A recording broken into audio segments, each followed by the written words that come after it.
Emma Cole noticed the little girl first. 7 years old, maybe 8, with dark curls and enormous brown eyes that held a specific kind of frustration Emma recognized immediately. The girl was trying to order, her hands moving in careful, deliberate signs that her father clearly didn't understand. "Mia, just point to what you want on the menu," the man said, his voice tight with barely controlled stress. He was handsome in that polished, wealthy way. Expensive suit, perfect hair, the kind of watch that cost more than Emma's car. But right now, he looked exhausted and defeated. The little girl, Mia, signed something back, her movements sharp with irritation. Emma didn't need to be close to understand. She'd grown up with those exact signs, those exact feelings. Emma approached the table, order pad ready, and addressed the father first out of professional habit. "Good evening. Can I start you with something to drink? Water for both of us, and we're ready to order." "Mia wants—" He looked at his daughter helplessly. "I don't know what she wants. She won't point. She just keeps making those gestures." "They're not gestures. They're American Sign Language." Emma turned to Mia and signed clearly. "Hello, my name Emma. What you want to eat?" Mia's face transformed. Her eyes went huge, her mouth dropped open, and then she was signing rapidly, excitedly, the way Emma's own mother signed when she was happy to find someone who could communicate. Sign. "You can understand me." "Nobody here understands me except Dad doesn't know signs good. He tries, but he's bad at it." "I want chicken fingers and French fries, and can I have chocolate milk, please?" Emma signed back. "Yes, I understand you perfect." "I tell your dad your order. My parents deaf too. I know sign language my whole life." "What is she saying?" The father's voice cracked. "What did you just tell her?" "I told her I understood her signs and asked what she wanted to eat." "She'd like chicken fingers, French fries, and chocolate milk."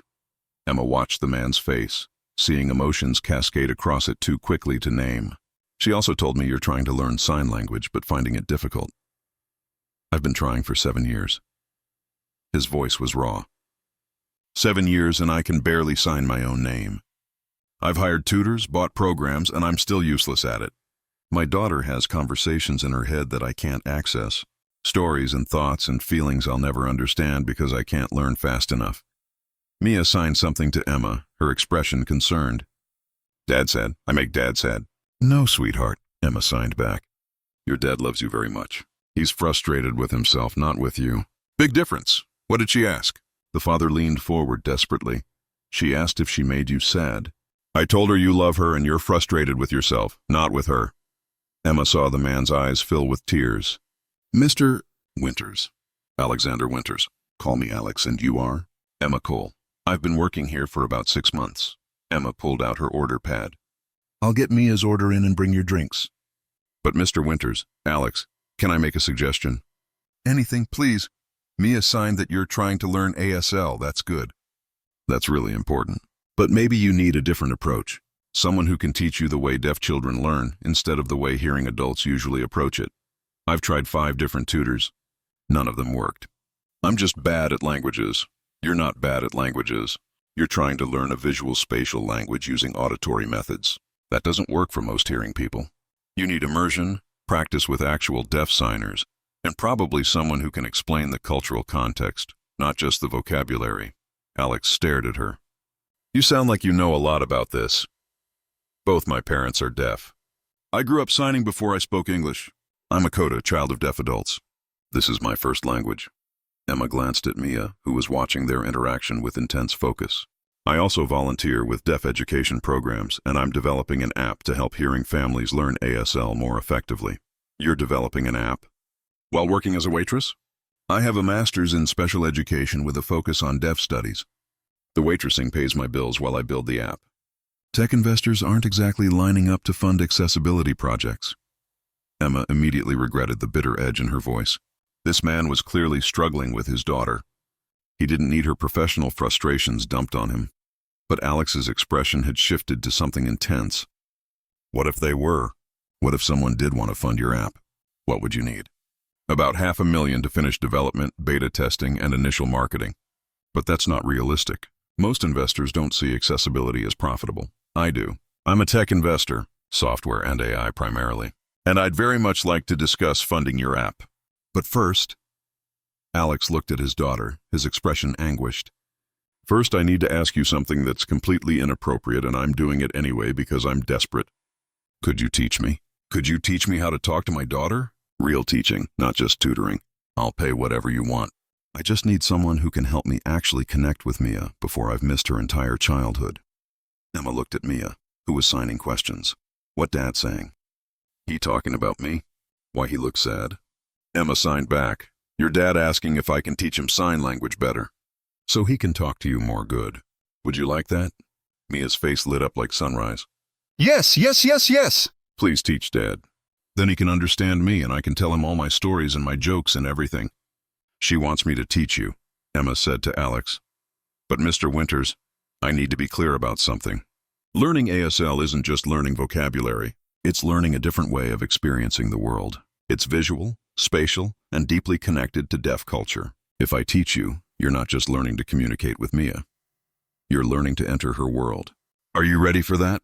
I'm ready for anything that lets me be a real father to my daughter instead of a stranger who shares her house. Emma made a decision that was probably professionally stupid and personally inevitable. She pulled out a business card with her contact information. I get off work at 10. Can you meet me at the coffee shop across the street? We'll talk specifics, compensation, schedule, expectations. If we're doing this, we're doing it right. We'll be there. Thank you. You have no idea what this means. Actually, I have exactly an idea what this means. My parents spent my childhood navigating a hearing world that didn't accommodate them. I know how isolating it is for deaf people, and I know how heartbreaking it is for hearing parents who can't communicate with their deaf children. So yes, Mr. Winters, I understand exactly what this means. Emma turned to Mia and signed, I bring your chicken fingers soon. While you wait, you want me teach you a new sign? Something fun? Mia nodded enthusiastically. Emma taught her the sign for beautiful and then signed, You are beautiful, smart, important. Your words matter. Never forget. Mia's smile was incandescent. She signed back carefully. Thank you. You nice. I like you too. At 10:15, Emma walked into the coffee shop across from the restaurant to find Alex and Mia waiting at a corner table. Mia waved excitedly when she saw Emma signing, Hello, with exaggerated enthusiasm. Emma ordered coffee and joined them, pulling out a notebook. Okay, before we discuss anything else, I need to understand your current situation. Alex, how much ASL do you actually know? The alphabet. About 50 basic signs. More, eat, sleep, basic needs. I can follow simple conversations if people sign slowly. But anything complex, anything emotional, I'm lost. And Mia's fluency, native level, according to her teachers at the deaf school she attends. She's been signing since she was 14 months old. She's brilliant at it. I just can't keep up. Emma made notes. Why did you wait to learn? Most hearing parents start learning immediately when they find out their child is deaf. Alex's jaw tightened. Because for the first 5 years I was trying to fix her. Cochlear implants, speech therapy, oral education, trying to make her hearing, or close enough that she could function in a hearing world. It wasn't until her school counselor told me I was traumatizing my daughter that I realized I'd been approaching this completely wrong. Emma felt familiar anger rise. She'd heard this story too many times. Well-meaning hearing parents trying to fix their deaf children instead of accepting them as they were. What changed your mind? She kept her voice neutral with effort. Mia had a meltdown. A complete breakdown at a family dinner where my mother was pressuring her to speak. Afterwards, she wrote me a note. She was 6, that said, I not broken. Why you try fix me? I realized I'd been making her feel like there was something wrong with her instead of something wrong with how I was approaching parenting her. Mia was watching her father's face, clearly following the emotion even if she couldn't hear the words. She signed to Emma. Dad try help me before. Was wrong way, but he learning now. He good dad. Just confused, Emma signed back. Your dad loves you very much. He's trying very hard. That's what matters. What did she say? Alex asked. She said you're trying hard and you're a good dad. She understands you're learning. Emma turned back to Alex. Here's what I'm offering. Private ASL instruction for you. 3 times a week, 2 hours per session. I'll teach you vocabulary, grammar, spatial concepts, and cultural context. I'll also spend time with Mia, giving her opportunities to sign with a native signer and helping her develop age-appropriate language skills. How much? Normally I'd charge about $100 per hour for private instruction.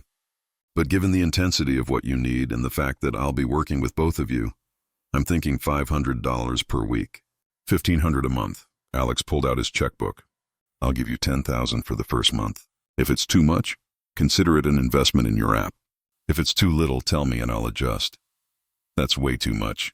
Emma, you're offering to give me back my daughter.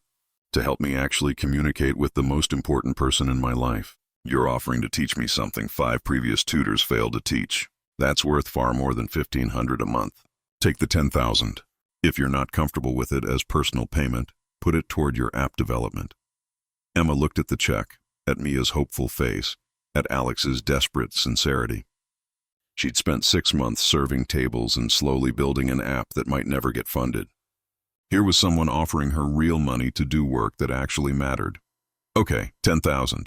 But we're doing this right. Structured lessons, homework, practice time with Mia. And Alex, you need to understand something. Learning ASL means accepting that Mia is deaf. Not hearing impaired, not broken, not something to be fixed. Deaf. With a capital D. It's an identity, not a disability. Can you accept that? I'm trying. That's why I need you, to help me understand what that means. Then we start tomorrow. 6 p.m. Your place or neutral location? My place. Mia will be more comfortable. And Emma, thank you. I've been drowning for 7 years. You just threw me a rope. Emma looked at Mia, who was drawing happy faces on a napkin, completely unaware that her life was about to change, that she was finally going to have a father who could understand her, who could access all those thoughts and stories and jokes trapped inside a brilliant 7-year-old mind. Don't thank me yet. Thank me when you can sign fluently enough to tell Mia a bedtime story. That's when this will matter. Deal. Alex stood, helping Mia into her coat. We'll see you tomorrow. 6 p.m. After they left, Emma sat alone in the coffee shop, staring at the $10,000 check.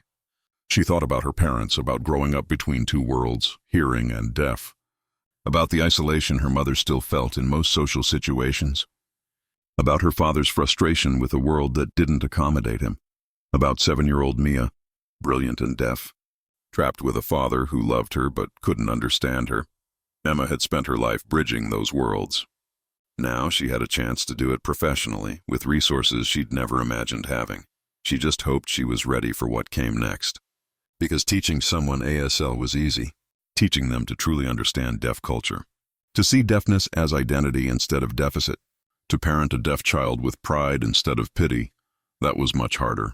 And looking at Alex's desperate hope, Emma knew she'd just committed to the hardest teaching job of her life. Alex's penthouse was exactly what Emma expected from a tech billionaire. Floor-to-ceiling windows overlooking Manhattan, minimalist furniture that probably cost more than her annual salary, and absolutely nothing indicating a 7-year-old lived there.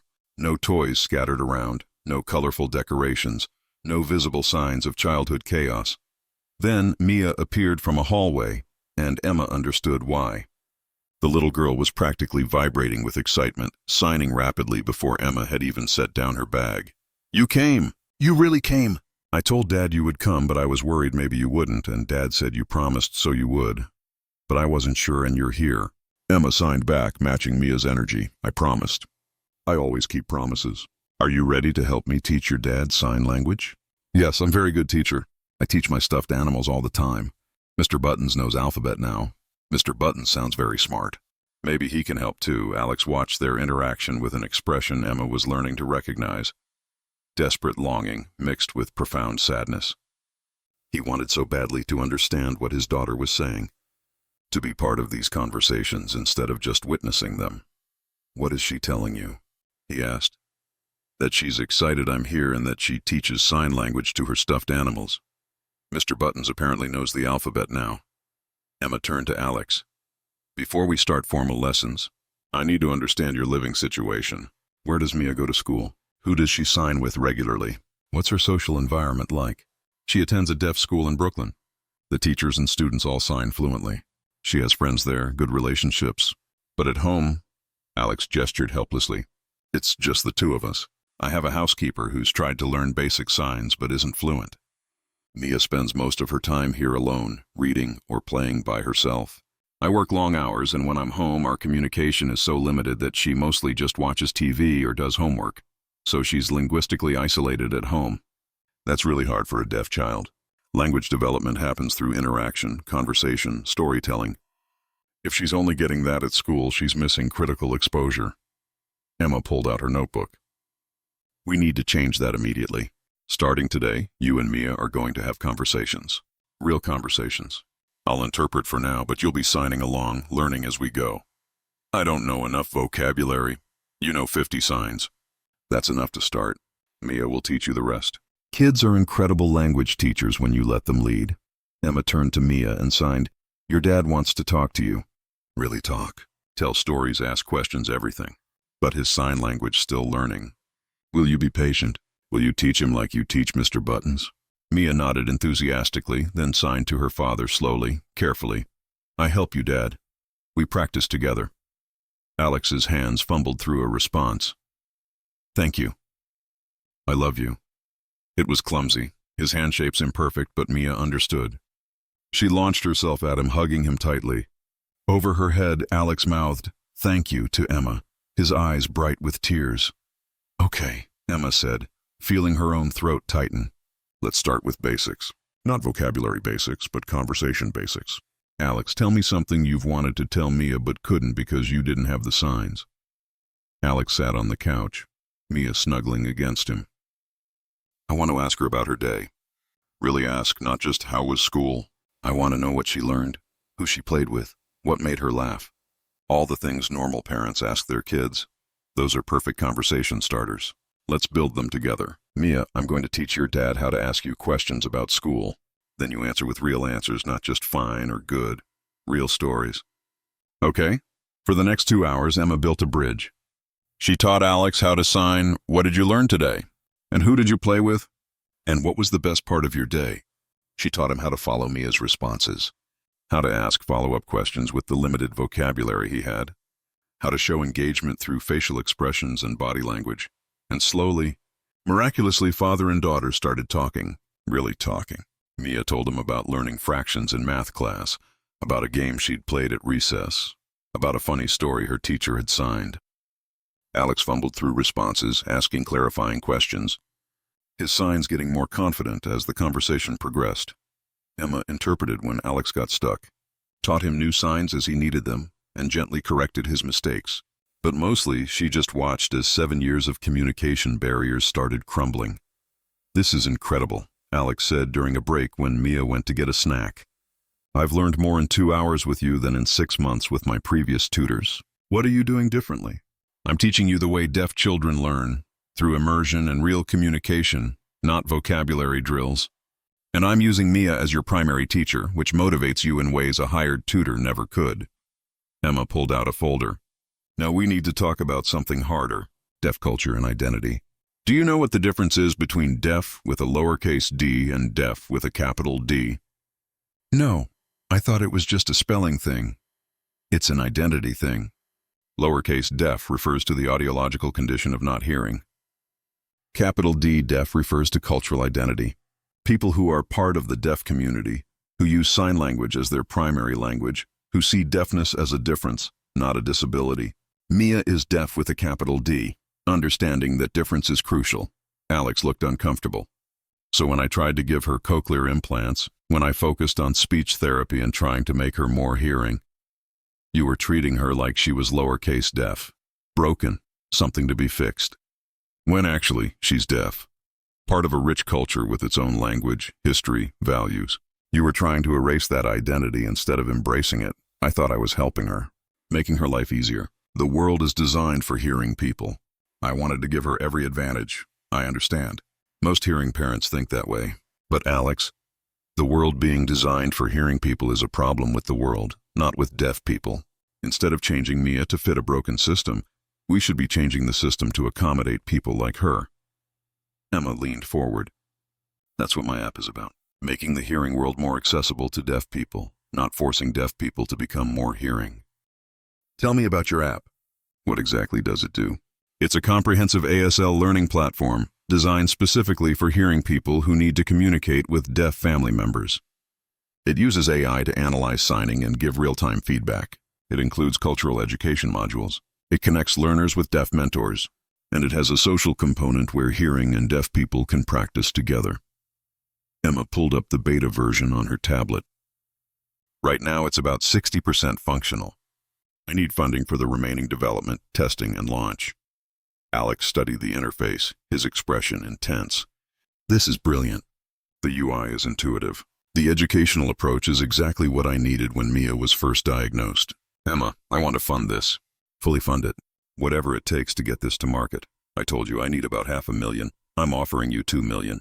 $1 million for the app development. $1 million for you personally, as salary and living expenses while you build this. You'll quit waitressing, focus full-time on development, and continue teaching me and Mia. In exchange, I get 15% equity and first user access for my foundation. Emma stared at him. $2 million? That's insane. You barely know me. You've seen a beta version of an app that might not even work commercially. I've seen enough. You built something thoughtful, effective, and desperately needed.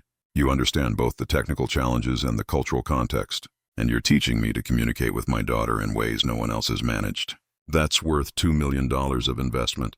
Alex extended his hand. What do you say? Do we have a deal? Emma thought about her tiny apartment, about serving tables to entitled customers, about building her app in stolen hours between shifts, about the constant struggle to make rent while pursuing something that mattered, about Mia, brilliant and deaf, who deserved a father who could truly communicate with her. I have conditions.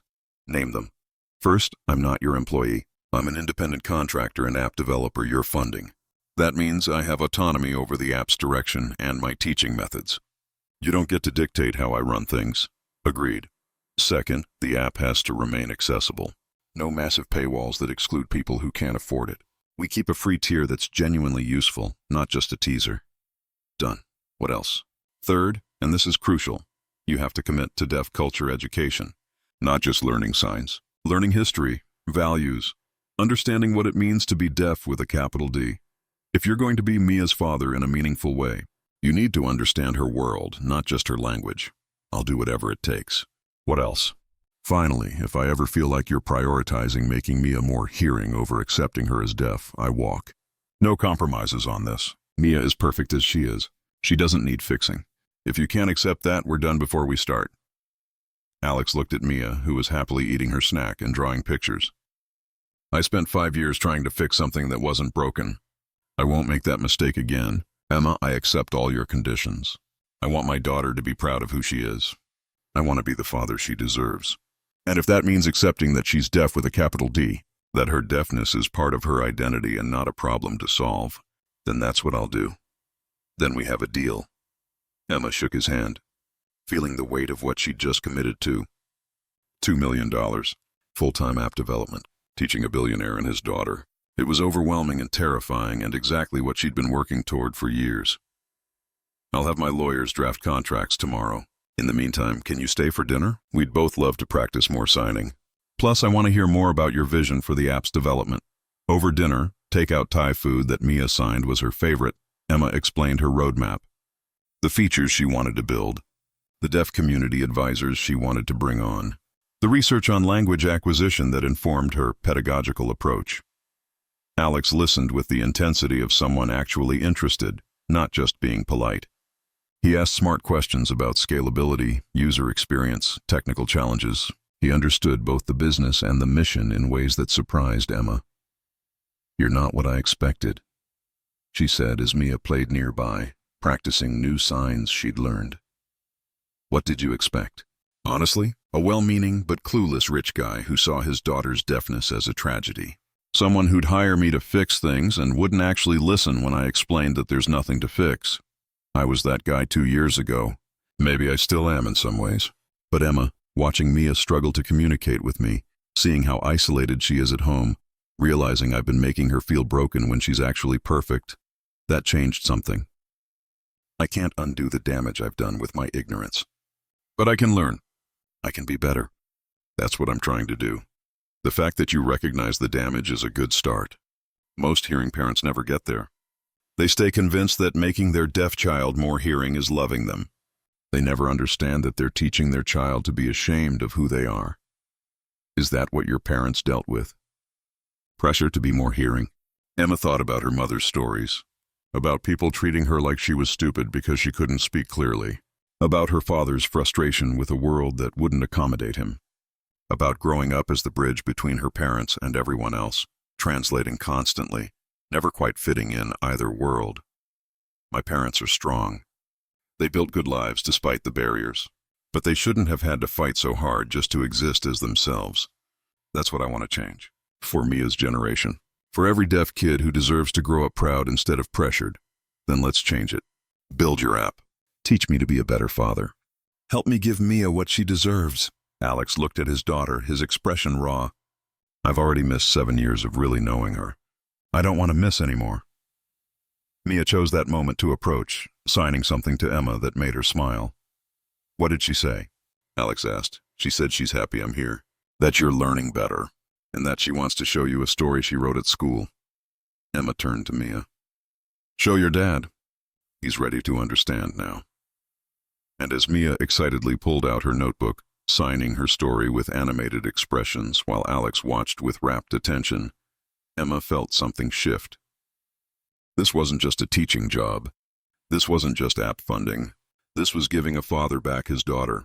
This was changing a little girl's entire childhood. This was exactly what Emma had been training for her whole life. And finally someone was paying her to do it. 3 months into their arrangement, Emma had moved from her cramped studio to a proper apartment with space for a home office, quit waitressing entirely, and hired 2 deaf developers to help with the app. Alex had progressed from 50 signs to over 500, could follow Mia's conversations without constant interpretation, and had started signing in his sleep according to his housekeeper. But the real change was in Mia.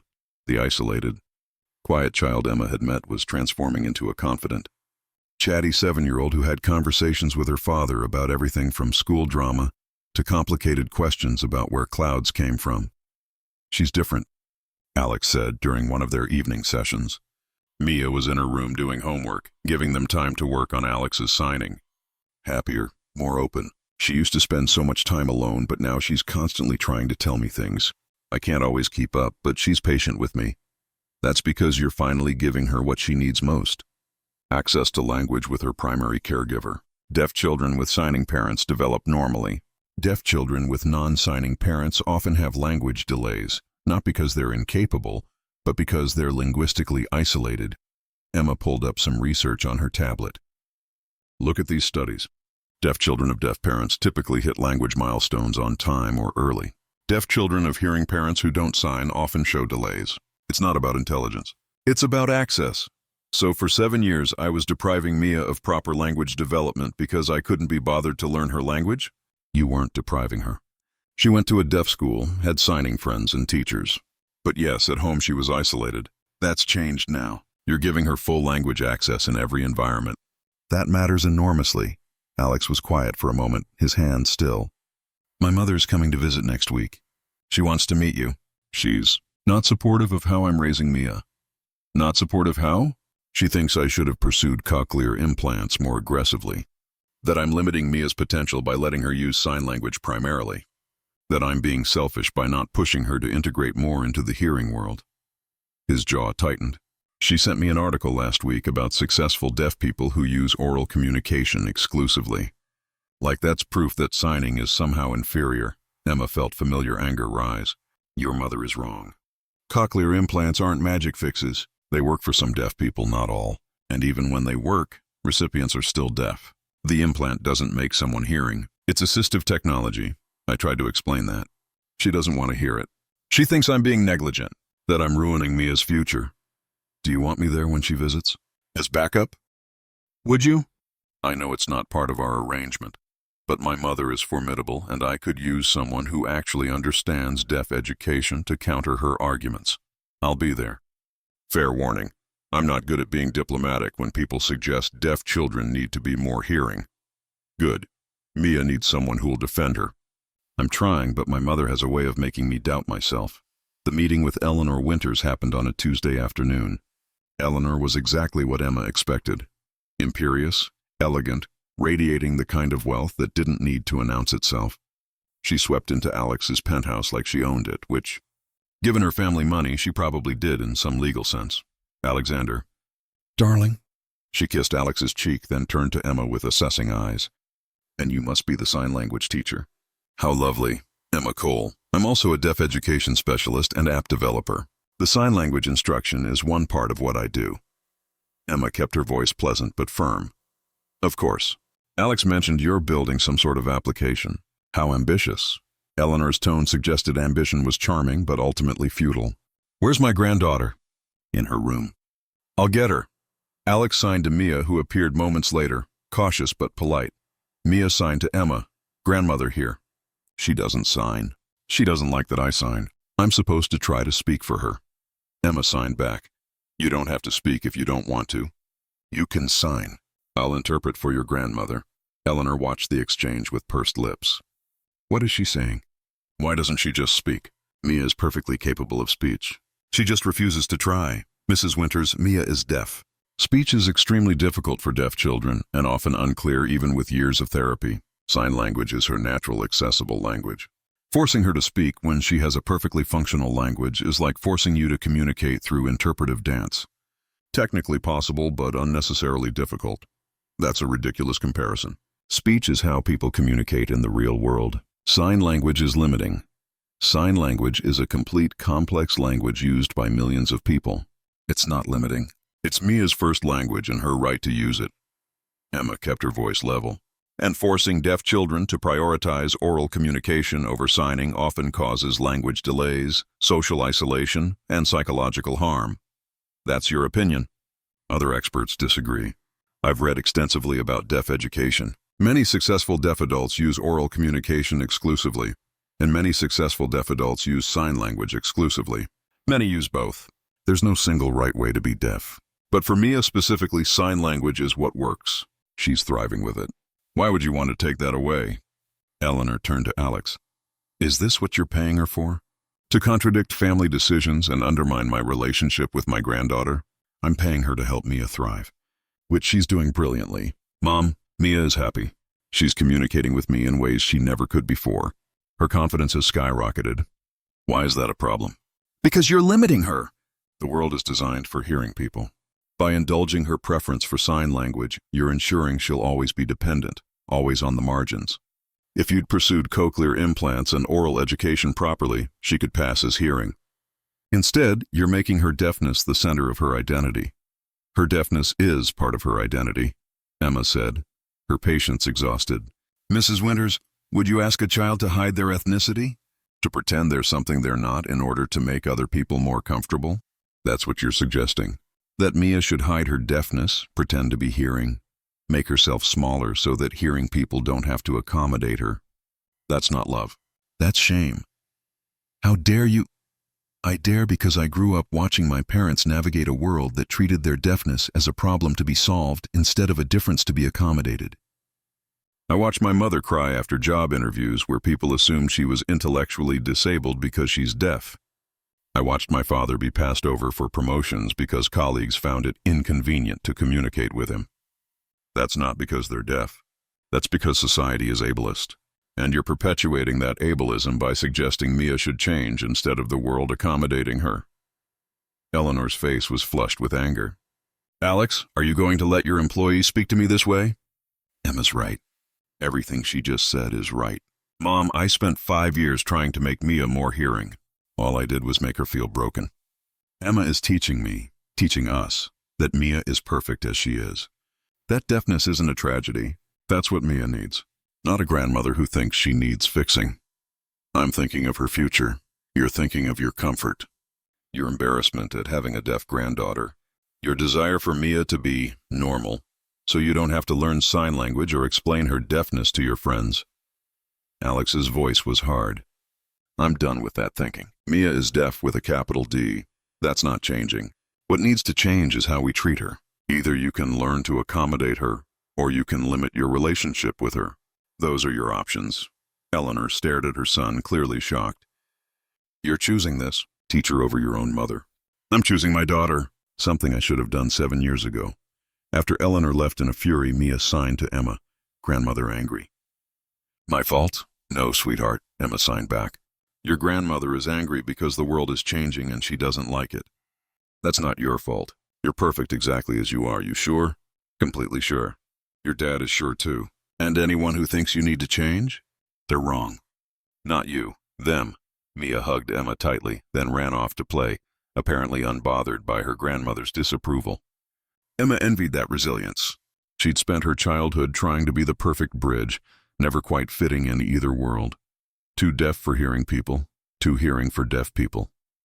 "Thank you," Alex said quietly. "For defending her. For saying what I didn't have the courage to say. You had the courage. You told your mother to accommodate or leave. That's huge. I should have done it years ago. Instead, I spent those years trying to make Mia more normal. Trying to make my mother comfortable at Mia's expense."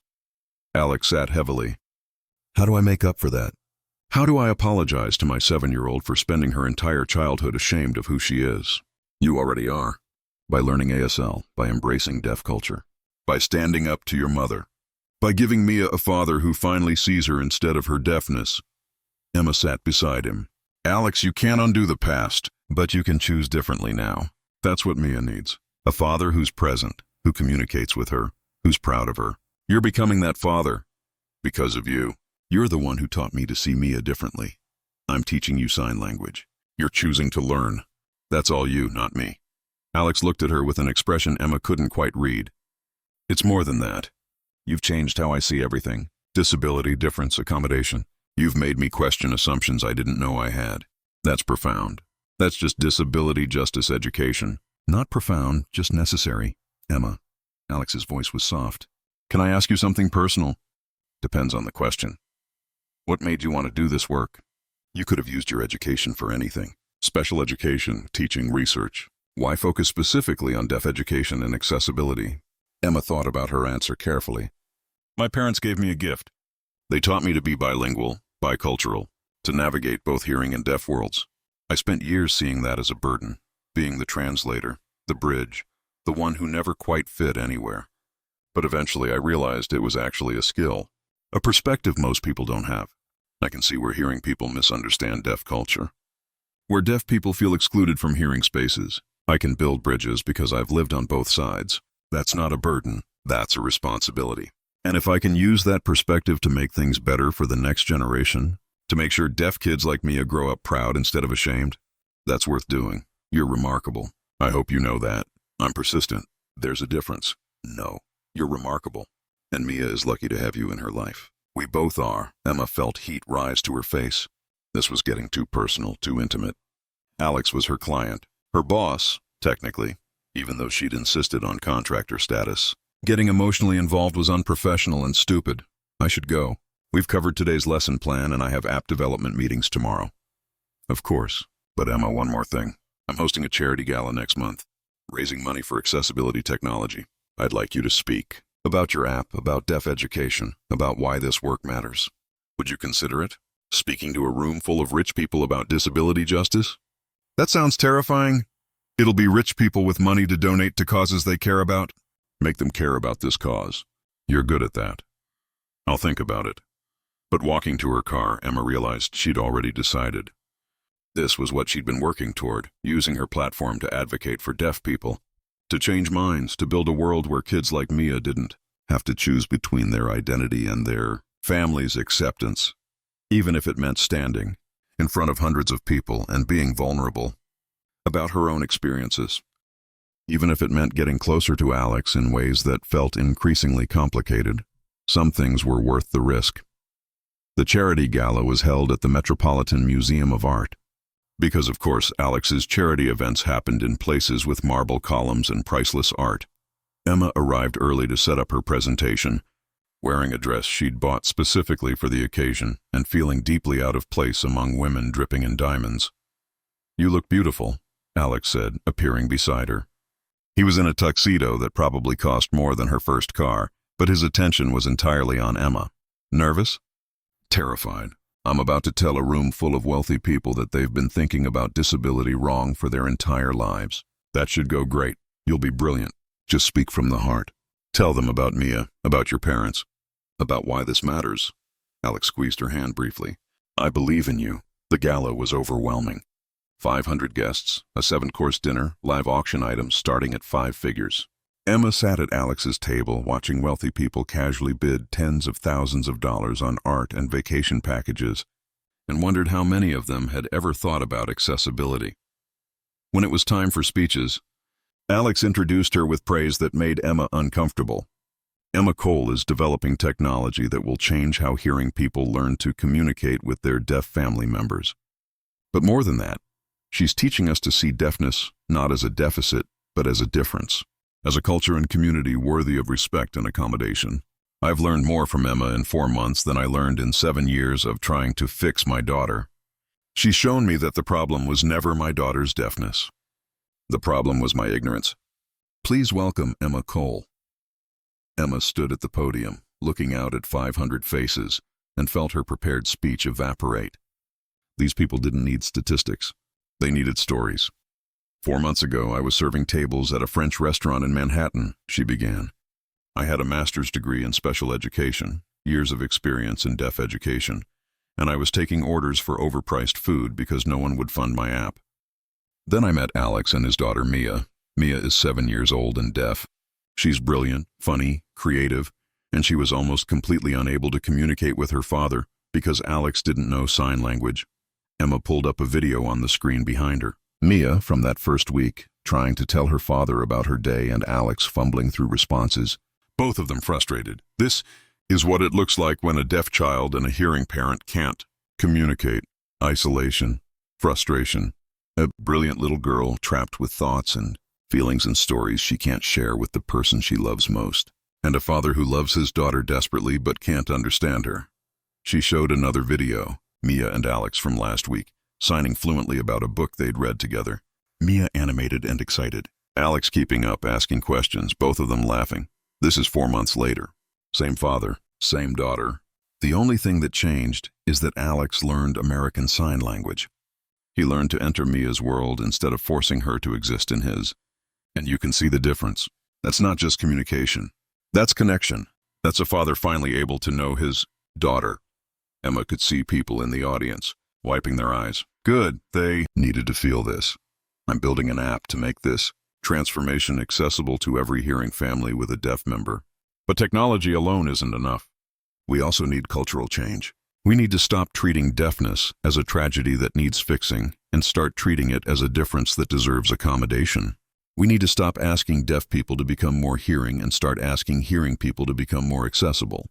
She talked about her parents, about growing up translating, bridging, never quite fitting, about watching her mother be treated like she was intellectually disabled because people confused deafness with cognitive impairment, about her father fighting for workplace accommodations that should have been automatic. The world is designed for hearing people. We've decided that hearing is normal and deafness is other. But normal is just a setting on a washing machine. There's no objectively correct way to experience the world. Deaf people aren't broken hearing people. They're deaf people, with their own language, culture, community. They don't need fixing. They need accommodation, respect, and for hearing people to meet them halfway, instead of demanding they do all the work of bridging the gap. Emma pulled up her app demo, showed how it worked, how it incorporated feedback from deaf advisors, how it was designed to teach not just language but cultural competence. This app will cost about $15 a month for full access. That's less than most people spend on coffee in a week. But I'm also committed to keeping a free tier that's genuinely functional, because accessibility shouldn't be a luxury only wealthy people can afford.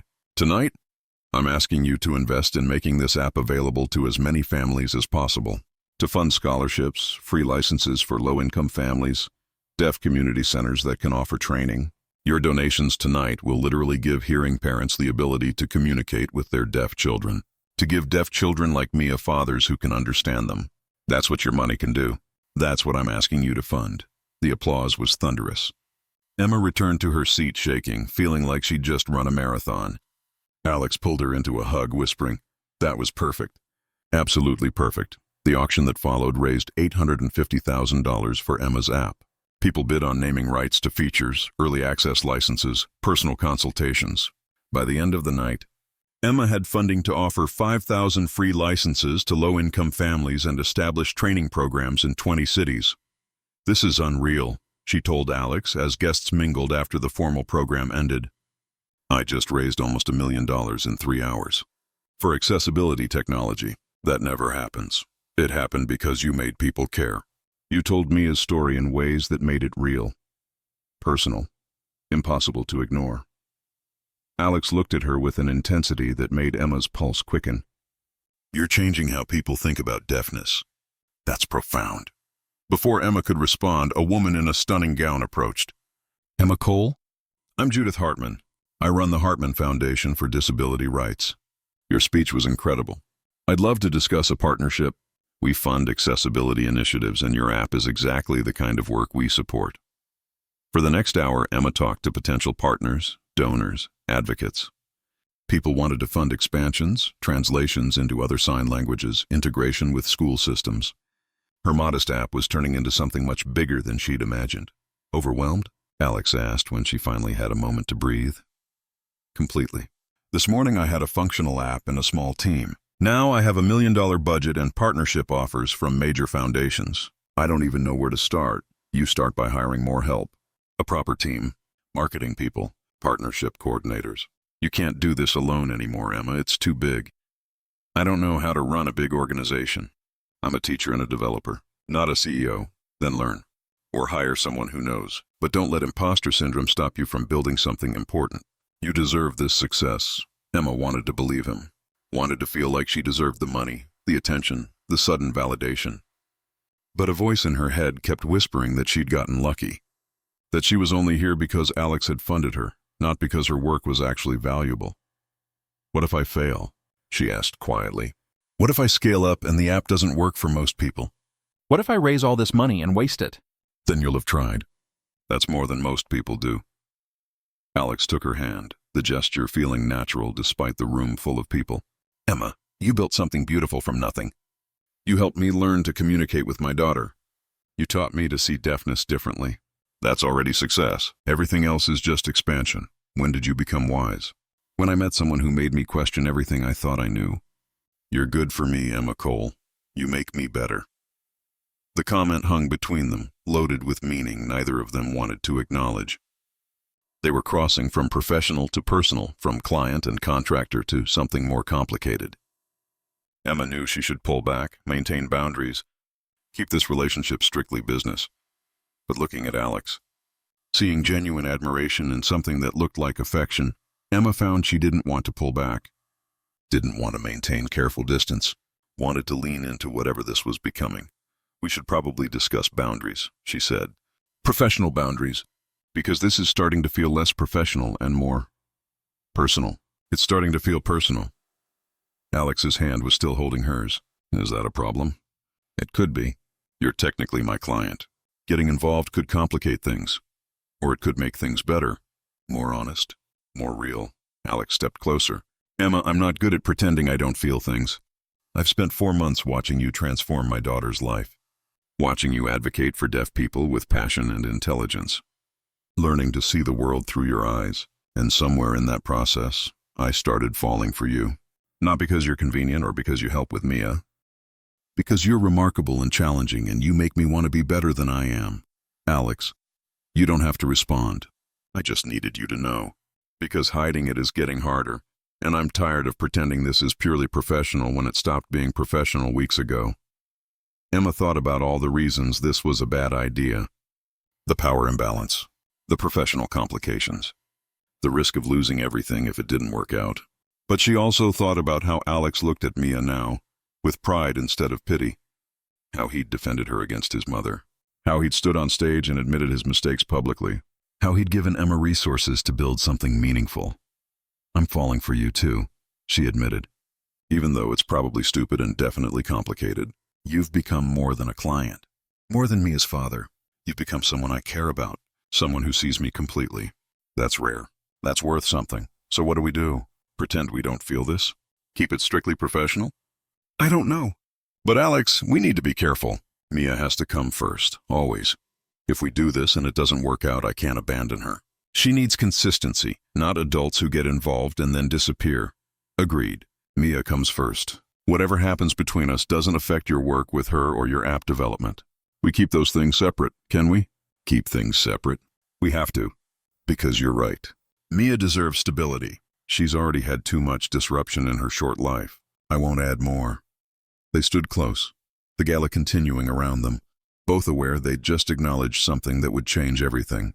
Emma thought about her parents, about how her father had pursued her mother despite family objections, about how love sometimes meant choosing the complicated path because the simple one wasn't worth walking. "So we're doing this?" she asked. "Taking a chance on something complicated?" "I think we already are. We're just finally admitting it." Alex kissed her then, soft and careful, in a room full of people who probably had opinions about appropriate professional boundaries. Emma kissed him back, deciding that some rules were worth breaking if it meant being honest about what you felt. When they pulled apart, she saw Mia watching from across the room with her sitter. The little girl signed, "Dad kissed Emma." "Does that mean Emma stays forever?" Emma signed back. "It means your dad and I care about each other. I'm staying either way, because I care about you too." "Good. I like Emma. Emma should stay." "What did she say?" Alex asked. "That she approves. And that I should stay. So I guess we have her blessing. That's all I need. Mia's blessing and the courage to try." 6 months into their relationship, Emma had learned that dating someone with a deaf child meant constant navigation between romantic moments and parental responsibilities. She'd also learned that she didn't mind. Mia had become as important to her as Alex, maybe more. The little girl who'd been isolated and frustrated was now confident, chatty, and had started calling Emma by the sign name Mia had invented for her, a combination of the signs for friend and teach. "She thinks of you as family," Alex said one evening after Mia had gone to bed. They were in his living room, Emma curled against him on the couch. "The sign name she gave you? That's significant in deaf culture, right?" "Very. Sign names are given by deaf people to people who are important in their lives. The fact that Mia created one for me means she sees me as part of her world. Her deaf world, not just the hearing world I happen to exist in. She loves you. She tells me all the time. Signs about you constantly." "When is Emma coming?" "Can Emma stay for dinner? Emma understands me better than anyone." Alex kissed Emma's forehead. "I love you too, for the record. In case that wasn't clear, it was clear. I love you back. Even though this whole situation is terrifying and complicated." "Why terrifying?" "Because if this doesn't work out, I lose both of you. Mia and you. That's 2 heartbreaks for the price of 1. It's going to work out. I'm too invested in you to let it fall apart. And Mia would stage a protest if you tried to leave." Emma wanted to believe him, wanted to trust that this wasn't temporary. But she'd spent her life watching relationships fall apart when they got complicated. Her parents' marriage had been strong, but they'd lost friends, family members, entire social circles because people couldn't handle the inconvenience of accommodating deafness. "Your mother still hates me," Emma pointed out. "She sent me a letter last week suggesting I was taking advantage of your grief over Mia's mother to manipulate you into a relationship." Alex's jaw tightened. "She sent you what?" "A very polite, very vicious letter explaining that I was clearly a gold digger using your daughter as leverage to access your money. She included printouts of articles about fortune hunters and inappropriate relationships with employers. I'm calling her tomorrow." "That's completely unacceptable. Don't. It'll just make things worse. Your mother is trying to protect you. She's wrong about my motivations, but her concern comes from love. Attacking her will only confirm her belief that I'm dividing you from your family. You're being remarkably generous toward someone who's been awful to you. I'm being practical. Your mother isn't going away. If we're doing this long term, I need to find a way to coexist with her. Fighting will just hurt Mia, who loves her grandmother even if her grandmother is exhausting. How are you so wise about family dynamics when you're only 26? Growing up as a bridge between deaf and hearing worlds teaches you a lot about navigating conflict. I spent my childhood mediating between my parents and grandparents who didn't approve of their marriage. I learned that you can't force acceptance. You can only maintain boundaries and hope people eventually adjust." They were interrupted by Mia appearing in the doorway, signing frantically, "Dad." "Emma, something wrong." "Mr. Buttons can't breathe." Alex and Emma both jumped up. "What's wrong with Mr. Buttons?" Alex signed. "His chest feels weird. He's making funny noises. I'm scared." They rushed to Mia's room, where the little girl's beloved stuffed rabbit lay on the bed. Emma picked it up, confused, then noticed Mia's breathing. The child was wheezing, her chest rising and falling rapidly. "Mia, is it you who can't breathe?" Emma signed. "Not Mr. Buttons, you?" Mia nodded, her eyes wide with fear. "Feels tight, like squeezing. Scary." "Asthma attack?" Emma said to Alex. Does she have asthma? No, she's never had breathing problems before. Alex was already pulling out his phone. I'm calling 911. Emma signed to Mia. We're getting help. You're going to be okay. Try to breathe slow. In through nose, out through mouth. Copy me. She demonstrated slow, controlled breathing. Mia tried to copy, but her breath kept hitching. Emma sat beside her, rubbing her back, maintaining eye contact so Mia could see her calm expression and hopefully mirror it. The ambulance arrived within minutes. The paramedics asked rapid-fire questions while working on Mia, and Emma realized with horror that they weren't signing. They were speaking directly to Mia, who couldn't understand them and was already frightened. She's deaf, Emma said firmly. You need to face her when you talk so she can read your lips. Or better yet, let me interpret. We're kind of busy here, ma'am. And she's panicking because she can't understand what you're saying or doing to her. Let me interpret or you're making this worse. The lead paramedic, a woman with kind eyes, nodded. Okay, tell her we're giving her medicine to help her breathe. It's a nebulizer. It'll make a loud noise but won't hurt. Emma signed the explanation, keeping her movements calm and clear. Mia's eyes locked on Emma's hands, her panic visibly decreasing as she understood what was happening. At the hospital, Emma stayed by Mia's side, interpreting between the scared child and the medical staff. Alex paced, making calls to specialists, clearly feeling helpless. The emergency room doctor diagnosed severe allergic asthma, likely triggered by new bedding Alex had bought. We're admitting her overnight for observation, the doctor said. The reaction was significant. We want to make sure her breathing stabilizes. In the hospital room, with Mia finally sleeping after medication and exhaustion, Alex broke down. Emma found him in the hallway, shoulders shaking, trying to cry quietly. Hey, she said softly, pulling him into a hug. Mia's okay. She's breathing normally now. This was scary, but she's safe. I didn't know she had asthma. What kind of father doesn't know his child has asthma? What if this happened when I was alone with her? What if I couldn't communicate with the paramedics? What if— Stop, you're catastrophizing. You didn't know because this was her first attack. And Alex, you did everything right. You called 911 immediately. You let me interpret. You got her the help she needed. You got her the help. I was useless. I couldn't understand what the paramedics were saying fast enough to sign it. I couldn't calm her down when she was panicking. You did all of that because I've been doing it my whole life. Alex, you're learning, but you've only been signing for 6 months. In an emergency, you reverted to English because that's your default under stress. That's normal. It doesn't mean you're failing. It means Mia still can't rely on me in a crisis. She needed you, not me. Emma grabbed his face, making him look at her. Mia needed both of us. She needed you to make the medical decisions, to be her father. She needed me to interpret and keep her calm. That's not you failing. That's us working together as a team. Alex, you can't be everything to Mia. No single parent can be. That's why she needs multiple adults in her life who can support her in different ways. What if you weren't there? What if next time I'm alone and I can't help her? Then you'll do your best and call for backup. That's what parents do. Nobody handles every crisis perfectly. You just handle them the best you can with the skills you have. Alex pulled Emma close, his breathing ragged. I love you. I don't say it enough, but I love you. For being here, for helping Mia, for not making me feel like a complete failure even though I clearly am. You're not a failure. You're a father learning to parent a deaf child in a hearing world. That's hard. Cut yourself some slack. They returned to Mia's room to find her awake, signing sleepily. Where's Dad? Where's Emma? We're here, Emma signed. Both of us. We're not leaving. Scared. Breathing was scary, I know. But doctors gave you medicine. You're safe now. We're staying all night. Promise. Emma, stay too? Not just Dad. Emma looked at Alex, who nodded. I'm staying. We're both staying. You're stuck with us. Mia's smile was small but genuine. Good. I like being stuck with you. They spent the night in uncomfortable hospital chairs, taking turns dozing while the others stayed alert for any signs of distress from Mia.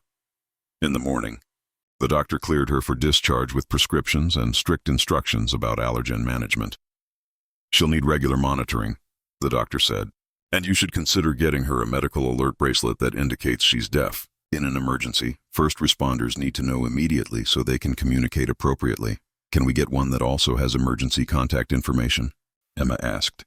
So if something happens at school or with friends, adults know to call specific people who can sign. Absolutely. I'll give you information about medical alert services that accommodate deaf children. In the car ride home, Mia signed from the back seat. Emma saved me. Told the doctors what I needed. Made them understand. Emma helped you. But Mia, lots of people helped. Your dad called for help. The paramedics gave you medicine. The doctors took care of you. It was teamwork. But Emma made sure I wasn't scared. Emma signed so I understood. That's important too. Yes, Alex signed from the driver's seat. Emma made sure you weren't scared. That's very important. We're lucky to have her. Is Emma staying forever? Or just until I'm better? Emma's breath caught. This was the question she'd been avoiding. The conversation she and Alex needed to have but kept postponing because the answer mattered too much. That's something Emma and your dad need to talk about. Emma signed carefully. But Mia, no matter what, I'm not abandoning you. Even if things change, I'll still be your friend. Still be someone you can sign with. That won't change. Promise? Promise. Later, after Mia was settled at home with her new medications and strict instructions to rest, Alex pulled Emma into his office. We need to talk about what Mia asked. About you staying. Alex, I want you to move in, officially. Not just staying over most nights. Actually living here, with us. As a family, Emma felt her heart hammer. That's a huge step. We've only been together 6 months. I know. But last night, watching you interpret for Mia, seeing you handle the crisis with calm I didn't have, I realized something. You're already family.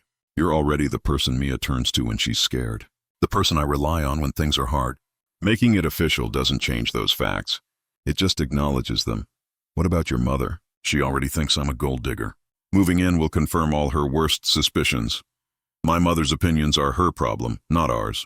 Emma, I'm in love with you. Mia adores you. You've transformed both our lives. Why would I want you living somewhere else when you could be here? With us? Because if it doesn't work out, the breakup will be even more devastating. For all of us. And if it does work out, we'll have wasted time living separately when we could have been building a life together. Alex took her hands. I'm not saying we get married tomorrow. I'm saying let's live together. See if this works as a permanent thing instead of a visiting thing. Emma, you're already here most nights. You have clothes in my closet. Your toothbrush in the bathroom. Mia asks for you every morning. Making it official just means we stop pretending this is temporary. Emma thought about her small apartment. About the life she'd built alone, carefully controlled, minimizing risk. About the life she could have here. Messy, complicated, full of love and challenge and purpose. I have conditions, she said. Of course you do. Name them. First, we tell Mia together. We make sure she understands this doesn't mean you and I are getting married immediately. That we're trying living together to see if it works. She needs to understand that adults can commit without rushing into permanent decisions. Agreed. What else? Second, I keep my apartment for 6 months. As backup. Not because I'm planning to leave, but because I need the security of knowing I have somewhere to go if this doesn't work. I'll pay the rent from my app income. I can pay the rent. No. This is about me maintaining independence. I'm not financially dependent on you. That's important to me. Okay, understood. Anything else? Third, we do couples therapy. Specifically therapy with someone who understands deaf family dynamics and can help us navigate the unique challenges of your situation. I don't want us to fall apart because we didn't address problems early. That's incredibly wise. Yes, absolutely yes. Anything else? Emma took a breath. Fourth, and this is crucial, Mia's needs come first. Always. If we fight, we don't fight in front of her. If we break up, we do it in ways that don't traumatize her. I won't be another person who abandons her because adult relationships are complicated. I would never ask you to abandon Mia. Emma, even if things don't work out between us romantically, I'd want you in her life. You're too important to her. You're teaching her that being deaf is something to be proud of, that she has value beyond what hearing people think of her. That's everything. Then yes, I'll move in. We'll try this. Together. Alex kissed her, deep and certain, and Emma felt something settle. This was right. Terrifying, complicated, risky, but right. Sometimes the best decisions were the scary ones. 1 year after Emma had first signed to a frightened 7-year-old in a restaurant, she stood on stage at the National Deaf Education Conference, Alex and Mia in the front row, about to launch the app that had transformed from a side project into a movement. 3 years ago, I was serving tables and building an app in stolen hours, Emma began. Her words simultaneously interpreted into ASL by a deaf interpreter. I had a dream of making sign language accessible to every hearing family with a deaf child.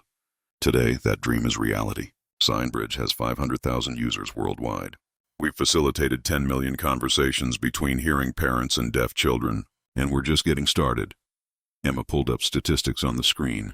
Families reporting improved communication. Deaf children showing increased confidence. Hearing parents finally connecting with their kids. The numbers were staggering, but the real impact was in the stories. I want to share one story that represents thousands like it. Emma continued. Alex Winters contacted me because he couldn't communicate with his deaf daughter Mia. 7 years of trying, 7 years of failure. He'd spent those years trying to make Mia more hearing instead of making himself more deaf. When I met them, Mia was isolated at home, brilliant but unable to share that brilliance with her father.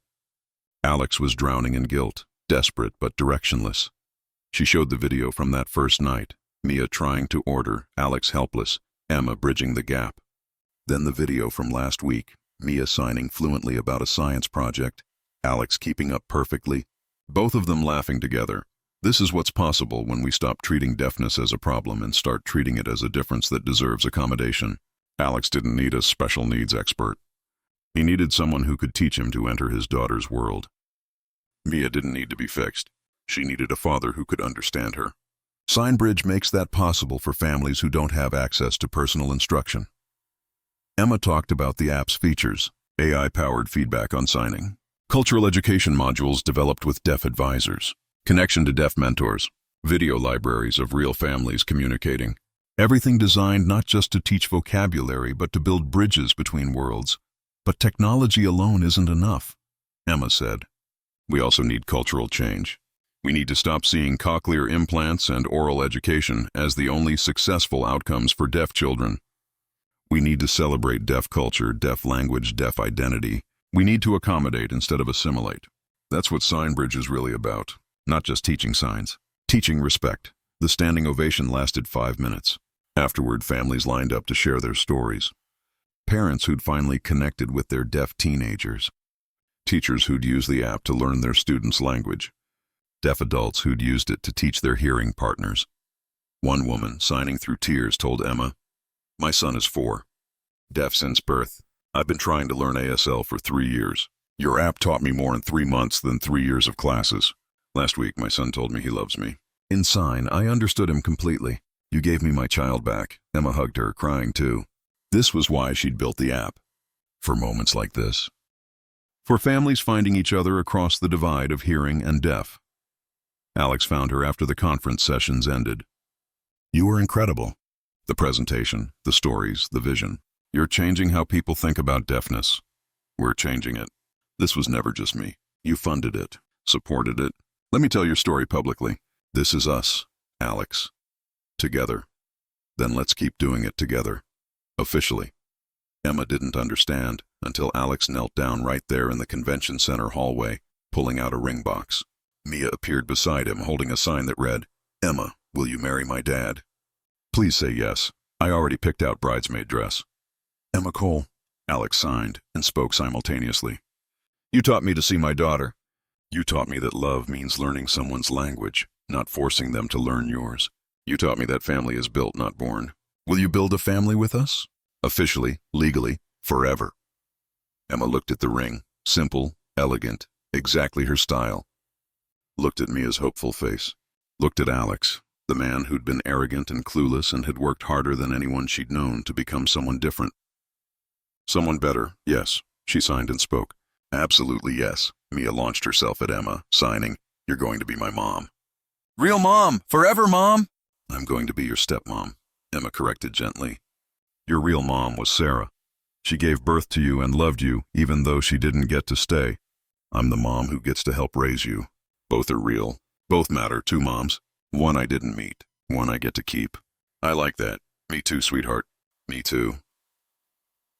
The wedding happened 6 months later, a blend of deaf and hearing cultures that would have been impossible without the bridges Emma had spent her life building. The ceremony was conducted in both ASL and English. Half the guests were deaf. The other half were learning to sign, many using SignBridge to prepare. Emma's mother signed the vows, her hands graceful and clear. Alex's mother attended, still uncomfortable but trying, having finally accepted that Emma wasn't going anywhere. Mia was Flower Girl, signing I love you to everyone she passed. I promise to keep learning your language, Alex signed and spoke during his vows. To never stop trying to understand you. To build bridges instead of walls. To love you in all your complexity. I promise to be patient when you forget signs, Emma signed and spoke back. To challenge you when you're wrong. To support you when you're right. To be your partner in building a world that accommodates instead of excludes. They exchanged rings, kissed, were pronounced married by a deaf officiant who signed, I present to you, Alex and Emma Winters with flourish. At the reception, Emma watched deaf and hearing guests mingling, communicating, bridging gaps. Watched Mia teaching Alex's business partners simple signs. Watched her mother laughing with Alex's friends. The conversation flowing through interpreters and genuine effort. This is what you wanted, Alex said, pulling Emma onto the dance floor. A world where deaf and hearing people exist together. Understand each other. This wedding is proof it's possible. It's just the beginning. We still have so much work to do. Then we'll do it, together, building bridges, changing minds, making the world accessible one sign at a time. Emma looked at her husband. It still felt strange to think that word, and her daughter signing happily with Emma's parents. Thought about the app that now had over 1 million users, about the families connecting daily, about the cultural change slowly, incrementally happening. She thought about the little girl in the restaurant, frustrated and isolated, unable to order food because no one understood her. About the father desperate to communicate with his daughter but not knowing how. About the waitress who'd seen herself in that child and decided to do something about it. Thank you, Emma told Alex, for seeing Mia's deafness as something beautiful instead of something broken. For learning to love all of her, not just the parts that were convenient. Thank you for teaching me how. For not giving up on us when I was ignorant. For building something that helps other families avoid the mistakes I made. They danced, surrounded by people bridging worlds, and Emma felt complete. She was deaf and hearing, bridge and advocate, daughter and mother and wife. She was complicated and whole and exactly where she belonged. Later that night, after guests had left and Mia was sleeping peacefully, Emma and Alex stood on their balcony overlooking Manhattan. 1 year ago, I was terrified of this, Emma admitted. Of us, of building a family, of risking everything. And now I can't imagine anything else. You and Mia are my family. This work is my purpose. Everything I've built, the app, the advocacy, the bridges, it all comes back to you two. You gave me the platform to do work that matters. You gave me back my daughter. You taught me to be a better father, a better person. That's everything, Emma. That's worth more than any app or platform. They stood in comfortable silence, hands intertwined, watching the city lights. Emma thought about her parents, about how they'd built a life together despite everyone telling them it was impossible. About how love meant learning someone's language, their world, their way of being. About how the hardest bridges were the ones most worth building. Her phone buzzed with a notification, the SignBridge app dashboard showing real-time usage. At that moment, 47,000 people were actively using the app, learning signs, connecting with deaf family members, building bridges in their own lives. 47,000 families, Emma said, showing Alex the screen. Right now, learning to communicate. Because we built something that matters. Because you built something that matters. I just funded it. You did more than fund it. You believed in it when no one else did. You let me tell your story. You modeled what it looks like when a hearing parent truly commits to learning their deaf child's language. That's the real impact, Alex, not the technology. The example you set, we set it together. You and me and Mia, showing that families can bridge any gap if they're willing to do the work. Inside, Mia stirred, signing in her sleep. Emma watched through the window as her daughter's hands moved, forming words and dreams. It was beautiful, seeing language expressed even in sleep. Seeing Mia so comfortable in her deafness that it showed up in her unconscious moments. She's happy, Emma observed. Really genuinely happy. That's what I'm most proud of. Not the app, not the users. Mia being happy, being confident in who she is. She's happy because you taught her that being deaf is something to celebrate, that she's not broken or less than, that her language is beautiful and valid. That's your gift to her, Emma. Pride instead of shame. That's our gift to her. You could have kept trying to make her more hearing. Instead, you chose to become more deaf, to enter her world instead of forcing her to exist in yours. That's love, Alex. Real transformative love. They returned inside, checking on Mia one last time before heading to bed. Emma adjusted the nightlight, the one that flashed instead of staying steady so Mia would see it if she woke up.